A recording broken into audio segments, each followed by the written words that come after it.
নমস্কার, আমি অভিমন্যু সূর্য। আজকে আমি আপনাদের বলবো আপনাদের বিয়ে কিরম পরিবারে বিয়ে হবে। আপনারা তো অনেকেই জানতে চান, কিন্তু অন্য ধর্মে যদি বিয়ে হয় তার যোগও কিন্তু হাতে থাকে। কি করে বুঝবেন? দেখুন, আজকে আমি আপনাদের দেখাচ্ছি। এই যে আমাদের মধ্যমা আঙুলের এই নিচের ক্ষেত্রতে দেখতে হবে, যদি কোনো জাতক বা জাতিকার এরকম দুখানা ক্রস চিহ্ন থাকে, এই দুখানা ক্রস চিহ্ন যদি মোটামুটি থাকে শনির ক্ষেত্রে, তাহলে কিন্তু অন্য ধর্মে বিবাহ হয়। এবং অন্য ধর্মে বিবাহের কারণে অশান্তি, ঝুট ঝামেলার ইঙ্গিত থাকে কোথা থেকে?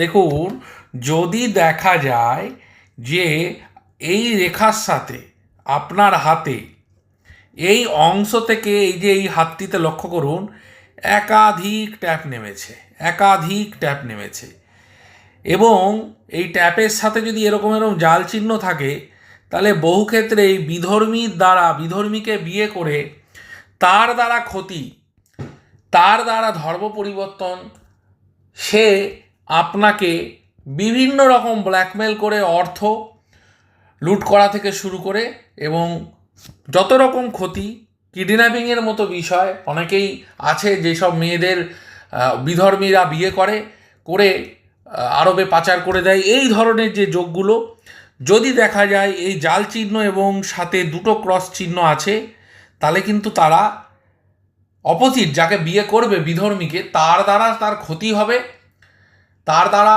সে আক্রান্ত হবে, অত্যাচারিতও হবে বিধর্মীকে বিয়ে করে। হ্যাঁ, এই যোগ কিন্তু এই হাতে এই দুটো চিহ্ন একসাথে থাকলে হবে। আর যদি দেখা যায় যে কেবলমাত্র শুধু দুখানা ক্রস আছে, তাহলে অন্য ধর্মে বিবাহ হবে। অন্য ধর্মের বিবাহ 90% ক্ষেত্রেই অশুভ।